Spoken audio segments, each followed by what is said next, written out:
L'aigle royal est considéré comme l'un des oiseaux les plus forts de la planète. Il est capable de chasser même de jeunes loups.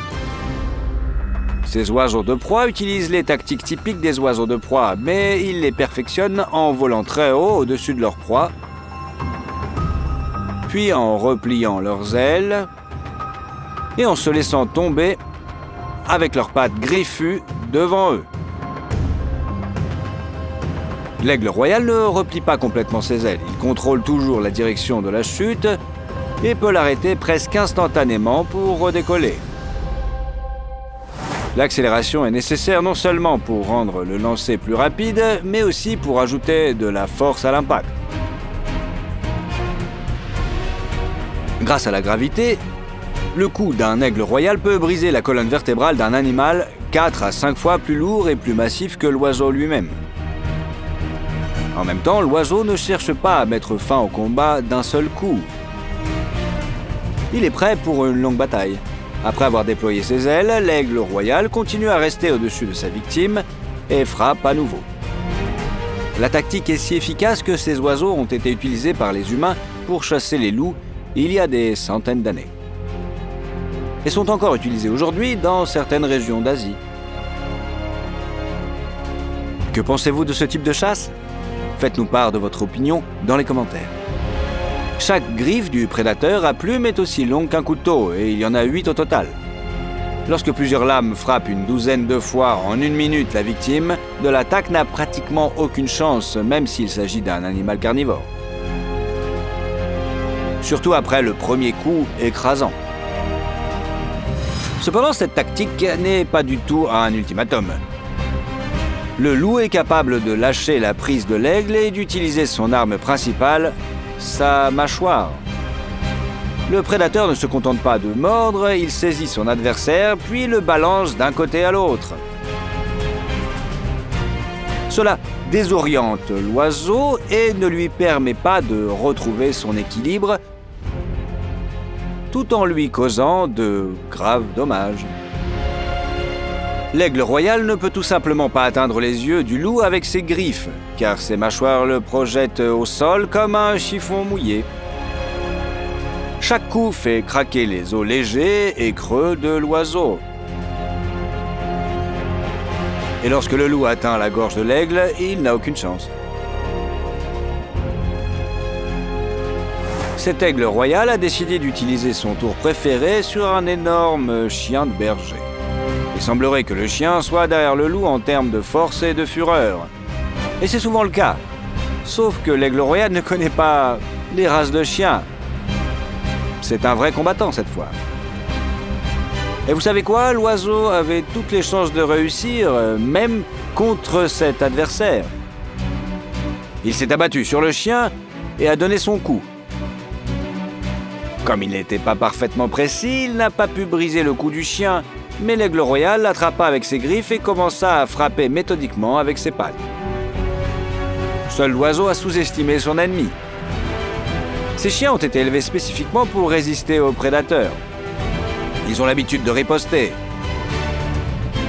Ils se protègent également l'un l'autre et marchent toujours en compagnie. Il est difficile de dire si le chien aurait été capable de lutter seul contre un énorme aigle, mais il n'a pas eu à le tester.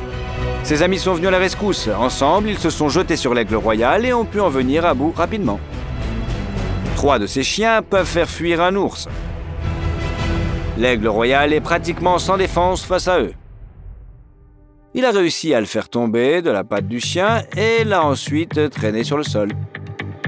De cette manière, l'oiseau n'a pas pu retrouver son équilibre et reprendre son envol.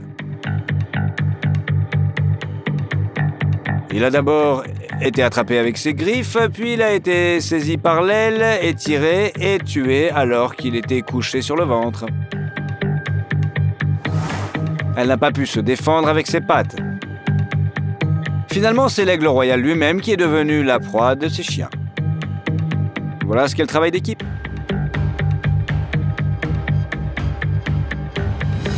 Il existe un stéréotype selon lequel les cygnes sont des oiseaux doux et innocents, avec une courbe élégante du cou et un caractère plutôt doux. Il est vrai qu'ils sont élégants et que la monogamie catégorique de ces oiseaux semble romantique au goût de l'homme. Mais dans la nature, les cygnes ont un autre trait de caractère dont on ne parle généralement pas. Ces beautés blanches sont de vrais durs à cuire dans le monde des oiseaux. Lorsqu'un couple de cygnes s'installe, personne d'autre ne s'installe. Ils ravagent les nids des autres, poursuivent, battent et noient les représentants d'autres espèces. En général, ils s'approprient tout le plan d'eau qu'ils ont choisi, même si sa superficie est beaucoup plus grande que celle dont ils ont besoin pour vivre. Cet aigle ne connaissait manifestement pas les habitudes des cygnes. Il capturait tranquillement des poissons et d'autres créatures marines, et il s'intéressait déjà aux oiseaux blancs eux-mêmes, les considérant comme un dîner potentiel. Pourquoi? Des griffes acérées, oui, un bec puissant aussi. Un aigle grand et fort ne pourrait-il pas s'attaquer à un cygne? Il s'avère que non. Le cygne lui-même s'est lancé dans une attaque agressive et l'aigle a été simplement choqué par la pression avec laquelle il a décidé d'attaquer.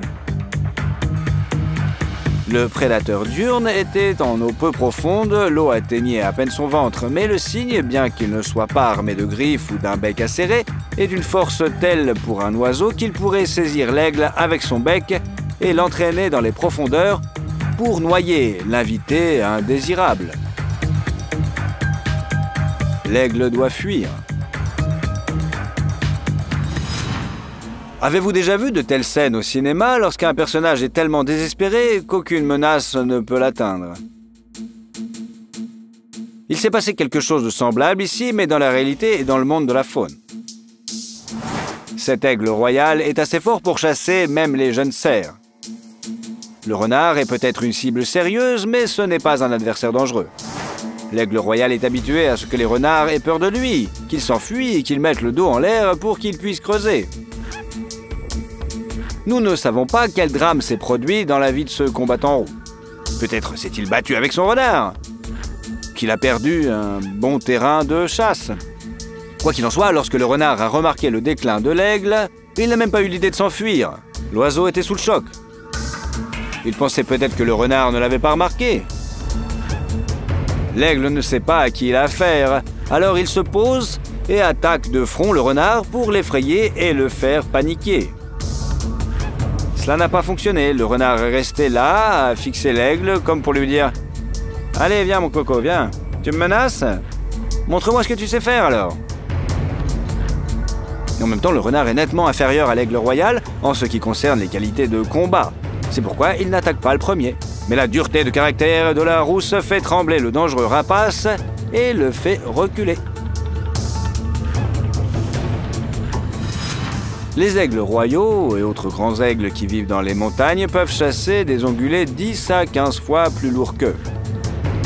Même pour les puissants prédateurs à plumes qui manient des griffes de poignard, cette différence est trop importante pour un combat normal.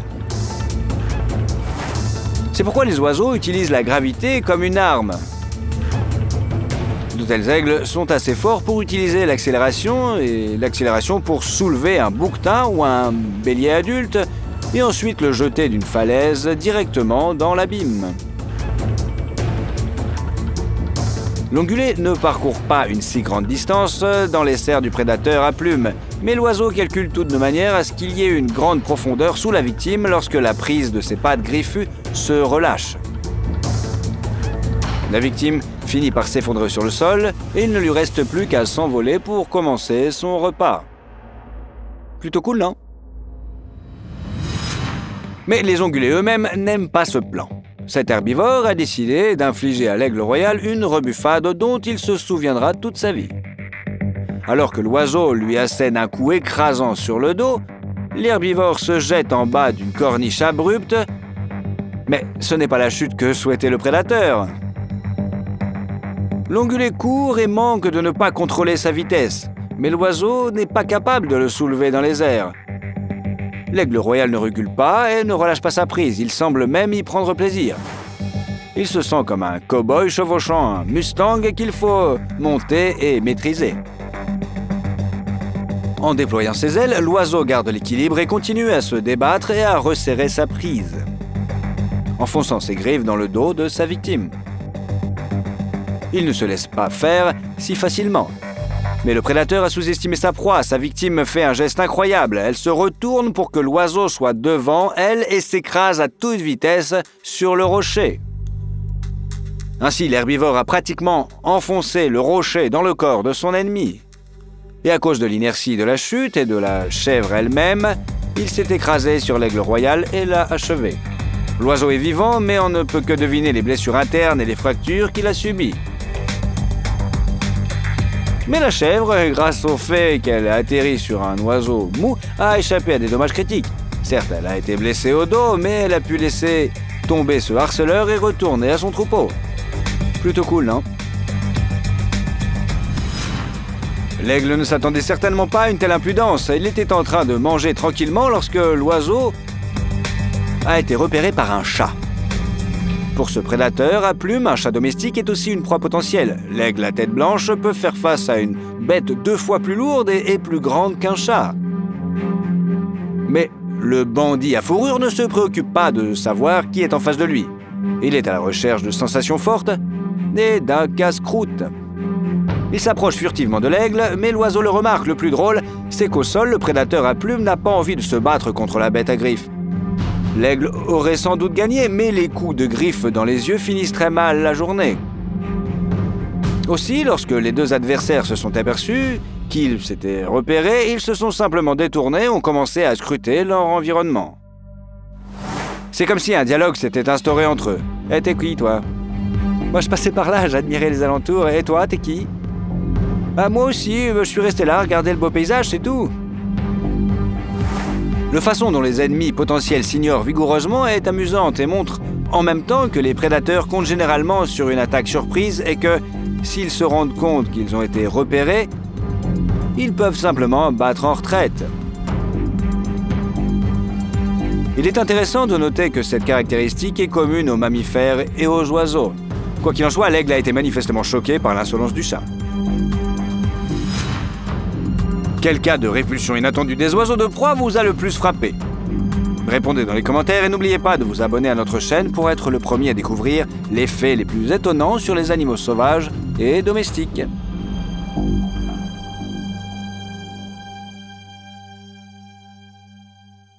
Et que faire si, pour une raison ou une autre, un crocodile attaque? La meilleure chose à faire est de s'enfuir. Dans l'eau, les crocodiles atteignent une vitesse de plus de 30 km/h. Ce qui leur permet de rattraper n'importe quelle proie dans leur habitat. Ils peuvent nager aussi vite grâce au puissant mouvement de leur queue qui joue le rôle d'une nageoire. Mais sur la terre ferme, leur vitesse diminue considérablement. Mais penser qu'un crocodile sous son poids à terre n'est pas du tout capable d'accélérer normalement, c'est faire une erreur très dangereuse. Ces reptiles courent bien et sont capables de dépasser les humains. Cependant, ils ne le font que sur de très courtes distances. La raison en est simple, les membres du crocodile ne sont pas situés sous le corps, comme chez les mammifères, mais sur le côté. De ce fait, le reptile n'est pas en mesure de tenir une carcasse aussi lourde pendant longtemps, du moins en mode course. Par conséquent, si le crocodile est suffisamment éloigné, il est facile de s'en détacher sur la terre ferme. S'il n'est pas possible d'éviter les escarmouches, il faut alors utiliser son principal avantage, l'intelligence. Le point vulnérable du crocodile, ce sont ses yeux. Les frapper avec une pierre, un couteau, une branche, des matériaux lourds improvisés ou même avec les mains peut être la seule chance de s'échapper. Mais ce n'est que dans les cas les plus extrêmes. La probabilité qu'une personne puisse vaincre un crocodile est extrêmement faible, vraiment. Il est donc préférable de ne pas s'approcher de ces créatures dans tous les cas. Par exemple, un jour, un alligator a attaqué une voiture de police. Le policier n'a pu que reculer car le reptile avait littéralement mâché le pare-choc de sa voiture. De tels cas ne sont pas rares. Heureusement, les hommes sont restés indemnes. Dans certains cas, une personne a elle-même attaqué un crocodile pour protéger une créature proche. Par exemple, un homme de Floride se promenait au bord d'un lac et son chien s'est approché trop près de l'eau. L'alligator a immédiatement attaqué et a failli entraîner le pauvre chien au fond de l'eau. Mais l'homme n'a pas hésité une seconde.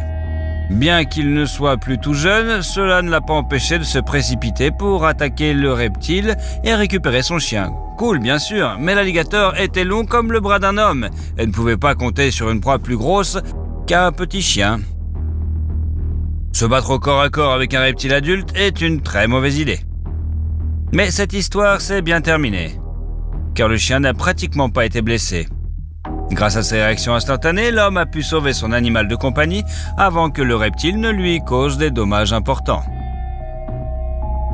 Mais il y a un autre secret. En effet, le crocodile possède des muscles de la mâchoire incroyablement puissants qui sont responsables de la morsure.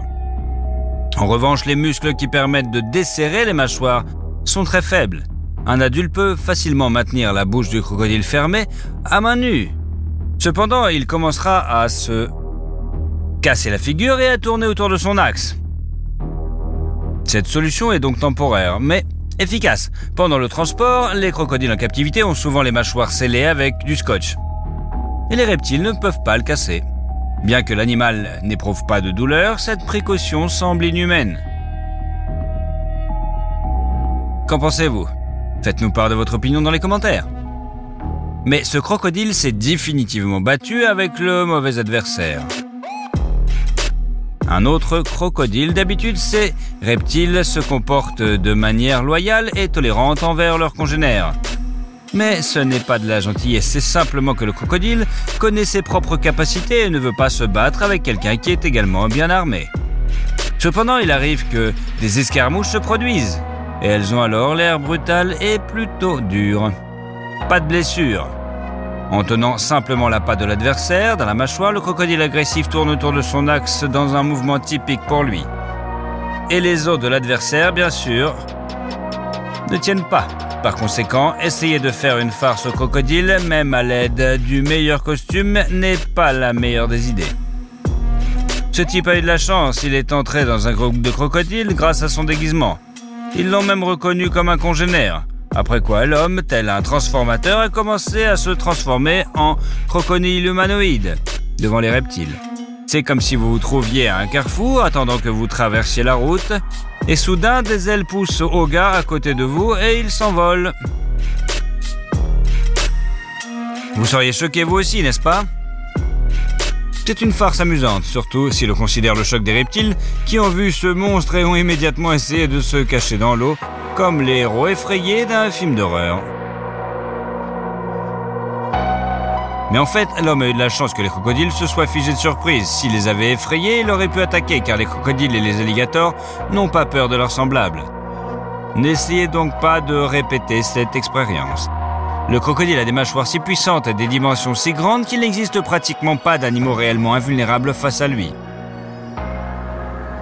Mais ce presque existe. Par exemple, un crocodile ne peut presque rien contre un rhinocéros adulte. Les mâchoires du reptile ne pourront pas s'accrocher à un corps aussi massif et arrondi, qui plus est recouvert d'armure. Mais la puissance indomptable du rhinocéros est un problème pour le crocodile. En effet, avec une masse comparable au poids d'une voiture, un rhinocéros peut facilement piétiner un adversaire. De plus, si vous mettez cet animal en colère, il s'arrête rarement à mi-chemin et tente d'achever l'ennemi. Le principal détracteur d'un crocodile est un hippopotame. Nous ne savons pas vraiment pourquoi l'hippopotame déteste tant ce reptile, mais nous connaissons parfaitement le résultat. Ici, le crocodile s'est trompé non pas dans le choix d'une cible d'attaque, mais dans le choix d'un lieu de chasse. L'hippopotame adulte rivalise avec le rhinocéros pour le titre de deuxième plus grand animal terrestre de la planète après l'éléphant, avec un poids de 4 à 5 tonnes. En outre, la peau de l'hippopotame peut être lisse, mais elle est très épaisse et dure, et joue donc un rôle d'une bonne armure. En raison de la forme arrondie de son corps, même des mâchoires aussi longues que celles d'un crocodile glisseront simplement sur cette carcasse. L'arme principale, bien sûr, du mastodonte est sa mâchoire, qui lui permet de noyer les bateaux à moteur et de s'attaquer aux animaux les plus puissants d'Afrique. Ces mâchoires sont munies de crocs aussi longs qu'un sabre, bien que l'hippopotame soit un herbivore et qu'il se contente théoriquement d'extraire des algues du fond de l'eau avec ses crocs, il utilise en fait cette arme de façon magistrale, comme certains léopards. Les hippopotames attaquent-ils ces combattants? Non, ils n'attaquent généralement pas. Alors pourquoi ces animaux ne coexistent-ils pas pacifiquement? Le fait est que les hippopotames détestent tellement ces reptiles qu'ils peuvent même en protéger d'autres animaux. Le plus surprenant dans ce comportement, c'est que les hippopotames sont généralement des animaux agressifs et très cruels qui ne distinguent pas par l'entraide et le besoin d'altruisme interspécifique. Si une antilope ou un autre animal était attaqué par les lions, les hippopotames ne se sauraient pas de l'onguler. Peut-être même auraient-ils regardé cette action avec beaucoup d'intérêt. Tout comme nous aimons regarder des films pendant le déjeuner, quoi. Mais si un crocodile tente de chasser sur le territoire d'un hippopotame, il y a de fortes chances que le reptile reste sans déjeuner. Et sans dents en plus. Un hippopotame peut facilement piétiner un crocodile, lui briser la colonne vertébrale d'une seule morsure ou le projeter hors de l'eau comme un boulet de canon. Mais les petits de cet animal attaquent les crocodiles adultes, et oui. Et si un reptile se trouve à proximité de tout un groupe d'hippopotames, il commence déjà à ressembler à une sorte de blague, quoi. Il semble que les hippopotames se partagent le plaisir de battre le crocodile, qu'ils se passent entre eux pour que chacun puisse donner son coup de massue. Il est intéressant de noter que les hippopotames tolèrent souvent assez calmement la présence d'un crocodile sur le territoire d'une réserve. Mais dès que le reptile commence à chasser, il signe sa sentence. Il s'avère que l'hippopotame se comporte comme une mafia ordinaire. Tu peux te promener dans la rue, dans ma rue, mon ami, mais si tu essaies de faire tes affaires ici, les gars et moi te montreraient que tu n'es pas le bienvenu. Cependant, il arrive que des hippopotames attaquent des crocodiles sans aucune raison sur un coup de tête. Il faut dire que les herbivores peuvent aussi irriter ces géants. Par exemple, si une gazelle crie trop fort, elle sera vite éteinte comme un réveil ennuyeux. Même les lions sont choqués par une telle brutalité. Il n'y a donc pas lieu de s'étonner. Les images du crocodile s'en prenant plein la poire t'ont inspiré de la sympathie ou pas? Ou peut-être traitez-vous cet épisode avec impartialité, comme un vrai professionnel? Partagez votre opinion dans les commentaires et n'oubliez pas de vous abonner. Nous avons beaucoup de choses intéressantes à vous montrer.